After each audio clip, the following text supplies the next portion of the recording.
কয় গো বাবা কুটুম, এটা কি হইলো বাবা? ভয়ও তো লাগছে এদেরকে বলতে, কিছু বলবো দিয়ে আবার যদি পরের ম্যাচে সেটা ভেঙে দেয়, ধুমধারাকা পিটোতে লেগে যায়, কি হবে বলো দেখিনি? তখন তো পাবলিক আমাকে চাঁটবে যে লে খুব তো ট্রোল করছিলি ওকে, এবার বোঝ ঠেলা। তবে এই ম্যাচটা জিতেছি, একটু সেলিব্রেশন করবো না? না, একটু তো সেলিব্রেশন করতেই হবে, সে পরের ম্যাচে যা হবে দেখা যাবে, তত আগে থেকে ভেবে রাখা যায় থোড়ি বলো? তাই মজা তো নিতেই হবে, ম্যাচ আমরা জিতে গেছি গুরু 2-1 সিরিজের আগে। কয় গো বাবা কুটুম, এটা কি হইলো বাবা? অত সুন্দর রান মেরে আসার পর 117 রানে প্যাক, আবার 117 রানে প্যাক, পুরো অল আউট।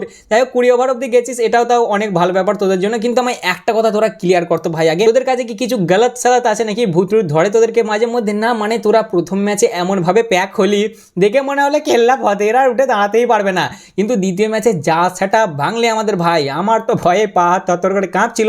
আজকে ম্যাচে নামার আগে যে কি হবে সেই ভয়ে তো আমি টসটাও ওপরওয়ালার হাতে ছেড়ে দিলাম, যে যা হবে হবে ভাই, টস না জিতলেও আমাদের কোনো অসুবিধা নাই, যদিও তো আমরা আজকে টস জিতে গেছি।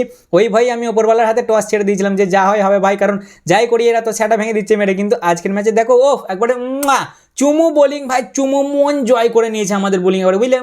আর একটা চুমু আমাদের বোলারগুলোকে। আগে সেই মালগুলো বাইরে এসো যারা চাঁড় ছিল একটা ম্যাচ হেরে যাওয়ার পরে। দেখো তোমাদেরকে আমি আগের ভিডিওতেই বলেছি, আমার মনে আছে যে ভরসা রাখো ইয়ার, এটা আমাদের টিম।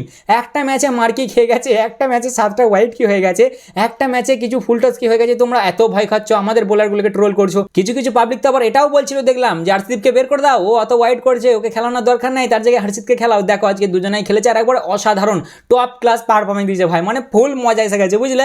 আরও অনেক কিছুই বলতে ইচ্ছা করছে, বাট বেশি বলছি না, কারণ এদেরকে ভরসা নাই ভাই। দেখো কেমন আউট হয়ে গেল ভাই, 5 মিনিট, যেন আগের দিনে যেমন এদের হাগা পেয়েছিল, 5 মিনিট কারোর কাছে দাঁড়ানোর টাইম ছিল না, আসছিল যাচ্ছিল। আজও ঠিক সেরকমই কেসটা হয়েছে, আজকে পায়খানা পাইনি।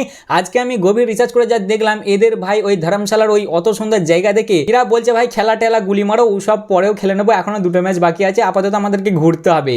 আমি যতটা শুনলাম একটা প্রেসে না কিসে একটা ওদের কোচটা বলেছে যে আমাদের একটা মিটিং ছিল, সেটা ক্যান্সেল হয়ে গেছে, আমাদের প্লেয়ারগুলো এত ঘুরতে ব্যস্ত।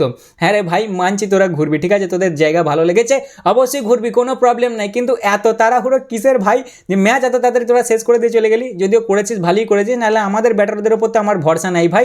ওরা এমনভাবে 117-18 রান চেজ করতে নাচছে, দেখে মনে হচ্ছে 170 রানের চেজ আছে। ব্যাটারগুলো তো একবারে মুড খারাপ করে দিলে ভাই, বিশেষ করে দুজন, আর ওই দুজনকে নিয়ে আমাদের মেনলি প্রবলেমটা হচ্ছে। যাই হোক সেসব পরে হবে ভাই, সবার প্রথমে ম্যাচে আসা যাক। ম্যাচে আমরা আজকে টস জিতে গেছি, টস হারলেও আমার কোনো দুঃখ ছিল না, জিতলেও কোনো দুঃখ ছিল না, কারণ আগের ম্যাচে টস হারার পরেও আমাদের একদম তাওয়া গরম করে দিয়েছে ভাই মেরে, কিন্তু তার আগের ম্যাচে টস হারার পরেও আমরা একদম সেটা ভাঙা বল করেছি, ওই জন্য টস আমাদের কাছে ম্যাটার করতো না।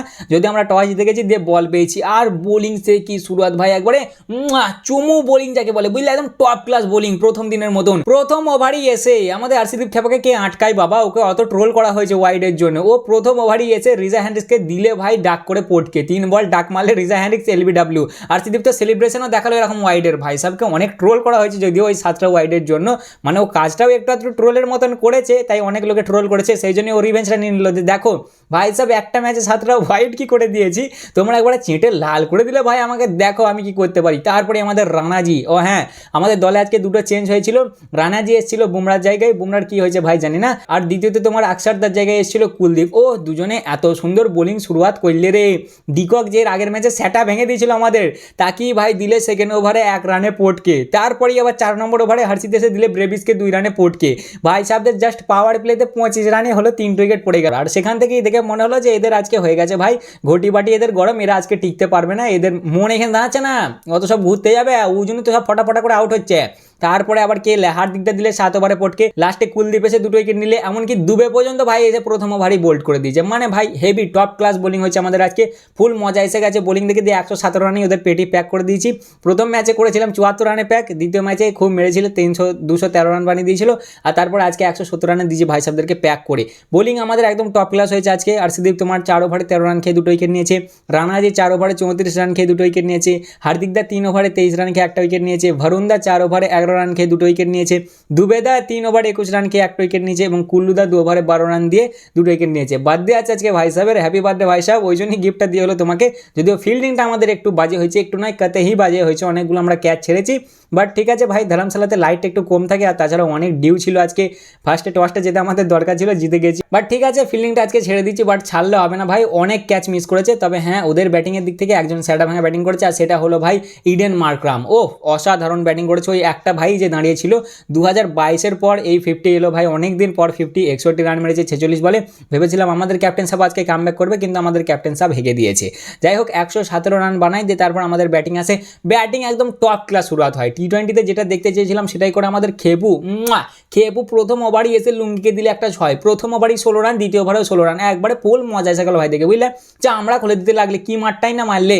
শুভমান গিল প্রথমে আউট হয়ে যাচ্ছিল, কিন্তু তারপরে ভাই রিভিউ নাই দিয়ে ওটা এজ লেগে যায়, ওই জন্য ভাই মানে ভেতরে ইনসাইড এজ ছিল, ওই জন্য আউট হয়নি গো। যাই হোক, মোটামুটি হেভি শুরুয়াত হয় আমাদের পাওয়ার প্লেটা, কিন্তু লাস্টের দিকে যে আমাদের খেপু 35 রান বানায় 18 বলে দিয়ে আউট হয়ে যায়। 6 ওভারে মোটামুটি আমাদের ভালোই রান হয়, হেভি সুন্দর রান হয়ে যায়। আজকে আবার 3 নম্বরে আসে তিলক ভার্মা। ঠিক আছে ভাই, তিলক ভার্মাকে 3 নম্বরে মেনে নেওয়া যায়, মানে 3 নম্বরে তিলক, 4 নম্বরে সূর্যা, আর নাহলে 3 নম্বরে সূর্যা, 4 নম্বরে তিলক, এইগুলো ঠিক আছে। বাট এর থেকে বেশি গন্ডগোল গৌতিদা করো না। আর গৌতিদাকে আজকে অনেক অনেক ধন্যবাদ যে গৌতিদা বেশি কিছু এক্সপেরিমেন্ট করিনি, নর্মালি খেলিয়েছে। তারপরে আমাদের গিল মোটামুটি ভালোই খেলছিল আজকে, শুরুর দিকটা তো হেভি শুরুয়াত করলো, যদিও অনেক চান্স পেয়েছে, অনেক কটা ক্যাচ হতে যেও হয়নি কো, মানে অনেকভাবে চান্স পেয়েছে। আমি ভাবলাম আজকে হয়তো কিছু করবে, কিন্তু আমাদের গিলদা আজকেও কিছু করতে পারে না, এবং 28 বলে 28 রান বানিয়ে আউট হয়ে যায়। টুর্নামেন্টের শুরুয়াতটাই বাজে হয়েছে ভাই, প্রথম ম্যাচে 2 বলে 4 রান মানে আউট হয়ে গেছে, কালকের এর আগের ম্যাচটাই ডাক মেরেছে, আর আজকে 28 বলে 28 রান ইয়ানসান ভাই সাহেব বোল্ড করে দেয়, দিয়ে এইভাবে আমাদের গিলদা 100 স্ট্রাইক রেটে খেলে আজকে আউট হয়ে যায়। প্রথম দিকে শুরুয়াত ভালোই করেছিল, কিন্তু লাস্টের দিকে বাজে করেছে, আর এটার সাথেই আমি হাত তুলে দিচ্ছি, আমি আর পারছি না ভাই, গিলদা হচ্ছে না ভাই, এগুলো আর মেনে নিতে পারছি না গো। ওরম করে মানা যায় বলো দেখিনি? ওই ছেলেটা একজন ডিজার্ভিং ক্যান্ডিডেট হওয়ার সত্ত্বেও ও বসে আছে, আর লাগাতার তুমি ফ্লপ হয়ে যাচ্ছ, এইভাবে চলতে পারে না গিলদা, আর মেনে নিতে পারছি না। ভেবেছিলাম আজকে হয়তো একটা কিছু করবে, আজকে তোমার ম্যাচটা ফিনিশ করে আসা দরকার ছিল, কিন্তু কি বলো ভাই, আর কিছু বলার নাই, আমি আর পারছি না গিলদাকে টানতে। আমার মনে হয় যে এর পরের ম্যাচে সঞ্জুকে দিয়ে ওপেনিংটা করানো উচিত, না হলে আমাদের জয়সওয়াল বাইরে বসে আছে, ঋতুরাজ গায়কোয়াড় বাইরে বসে আছে। দেখো যত যাই হোক, দিন শেষে তো ম্যাচটা আগে, তারপর তো প্লেয়াররা পরে। ম্যাচটাকে তো আগে ঠিকঠাক চালাতে হবে, ম্যাচটা তো দেখতে হবে ঠিক করে যে কেমন যাচ্ছে আমাদের, কারণ 2 মাস পরে আমাদের ঘরে ওয়ার্ল্ড কাপ। সেই জায়গায় যদি আমাদের একটা ওপেনারের এইভাবে ফর্ম চলে, তাহলে হবে না ভাই, আমি পারছি না সাপোর্ট করতে। আর এরপরে চলে আসে আমাদের ক্যাপ্টেন সাহেবের কাছে। ক্যাপ্টেন সাহেব, ক্যাপ্টেন্সিতে তুমি টপ ক্লাস করছো ভাই, হেভি সুন্দর হচ্ছে ক্যাপ্টেন্সি, কিন্তু ব্যাটিংয়ের পারফরমেন্সটা কি হবেটা কি? তোমাকে নিয়ে কি করবো বলো দেখি? এ তো মহা ঝামেলায় পড়ে গেছে ভাই। আজকেও আমাদের ক্যাপ্টেন সাহেব 12 বলে 11 রান বানিয়ে আউট হয়ে গেছে, ব্যাক টু ব্যাক দুটো 4 মারে দিয়ে আউট হয়ে যায়। এর আগের ম্যাচেও ব্যাক টু ব্যাক দুটো বাউন্ডারি মেরেছিল, তারপর আউট হয়ে গিয়েছিল। ক্যাপ্টেন সাহেবেরও সেই একই ফর্ম, দুজনাই লাগাতার 16টা 17টা 18টা ইনিং করে, দুজনের একটাও 50 নেই। কি করা যায় বলো দেখি এদেরকে নিয়ে? হ্যাঁ, তবে তিলকদা আর দুবেদা মোটামুটি ভালো খেলেছে। তিলকদা অতটাও খাস খেলেনি, প্রথমের দিকে সুরাতটা ভালো করে ভাই। এরা রানটাকে মানে ম্যাচের মজাটা আমার মরে গেছে লাস্টের দিকে এসে, বুঝলে তো? প্রথমে বোলিং থেকে হেভি মজা আসছিল, ভাবছিলাম 10 ওভারেই চেস করে দেবে, কিন্তু এত স্লো করে ফেলে না মাঝে। প্রথমে পাওয়ার প্লেটা খেলার পরে এত স্লো ব্যাটিং হয়ে যায় মাঝে, 6 6.5 ওভার কোনো বাউন্ডারি নাই, সে ধিক করে খেলেই যাচ্ছে। আমার বিরক্ত লাগছিল লাস্টের দিকে দেখতে। একদম মোটামুটি 34 রান বানিয়েছে 26 বলে 76 স্ট্রাইক রেটে, শুধু 76 স্ট্রাইক রেটে। আর দুবেদা 10 রান বানিয়েছে 4 বলে দিয়ে 15.5 ওভারে, অর্থাৎ 16 ওভারেই ম্যাচটা আমরা জিতে গেছি। 120 রান বানিয়ে দিয়েছি, জাস্ট 3টে উইকেট পরেই দিয়ে আমরা 2-1 আপাতত এগিয়ে আছি। বোলিংয়ের দিক থেকে দেখতে গেলে লুঙ্গি 3 ওভারে 23 রান দিয়ে 1 উইকেট নিয়েছে। লুঙ্গি তুই এবারে আইপিএলের টিম পাচ্ছিস ভাই, ঠিক আছে, কোনো চাপ নেই, এবারে আইপিএলের টিম তুই পাচ্ছিস। 2 নম্বর হচ্ছে ইয়ানসান, যে 3 ওভারে 24 রান খেয়ে 1 উইকেট নিয়েছে। আর 3 নম্বর হচ্ছে করবিন বস, যে 3 ওভার বল করে 18 রান খেয়ে 1 উইকেট নিয়েছে। তা মোটামুটি এটাই ছিল আজকের ভিডিও। ভালোই লাগলো ম্যাচটা, মোটামুটি ভালো। তবে আমাদের ব্যাটিং একদম মন খারাপ হয়ে গেল ভাই ব্যাটিংটা দেখে, যতটা এক্সপেক্ট করেছিলাম ব্যাটিংয়ের কাছ থেকে সেই অনুযায়ী ব্যাটিংটা হলো না। এই ম্যাচটা আমাদের জন্য 10-12 ওভারে একটা কি 2টো উইকেট পড়ার পরেই চেস করে দেওয়া উচিত ছিল, সেই জায়গায় 16 ওভারে চলে এলো, তারপর হচ্ছে তোমার 3টে উইকেটও পড়ে গেল। ব্যাটিং দেখে স্যাটিসফাইড নয় ভাই, তবে বোলিং মন জয় করে নিয়েছে। ফিল্ডিংটা আরেকটু বেটার করলে ভালো হতো, তবে এর পরের ম্যাচে হয়ে যাবে। আর 2টো ম্যাচ বাকি আছে, 2টোর মধ্যে একটা আমরা জিতে গেলি সিরিজ আমাদের, দেখা যাক এবার কি হয়। তা এই ছিল মোটামুটি আজকের ভিডিও। এরপরে আইপিএল অকশনের দিন লাইভ আসবো, ঠিক আছে? আমার সেকেন্ড চ্যানেলে ক্রিকেট খাইরুল, ওটা যেন অবশ্যই সাবস্ক্রাইব করে নেবে, ঠিক আছে, যেখান থেকেই দেখো তোমরা। তাই এই ছিল আজকের ভিডিও। কেমন লাগলো অবশ্যই জানাবে, ভালো লাগলে লাইক কমেন্ট শেয়ার অবশ্যই করবে। ম্যাচটা তোমাদেরকে কেমন লাগলো গো সেটাও কমেন্টে অবশ্যই জানাবে। দেখা হচ্ছে আবার পরের ভিডিওতে, চলো ততক্ষণের জন্য টাটা।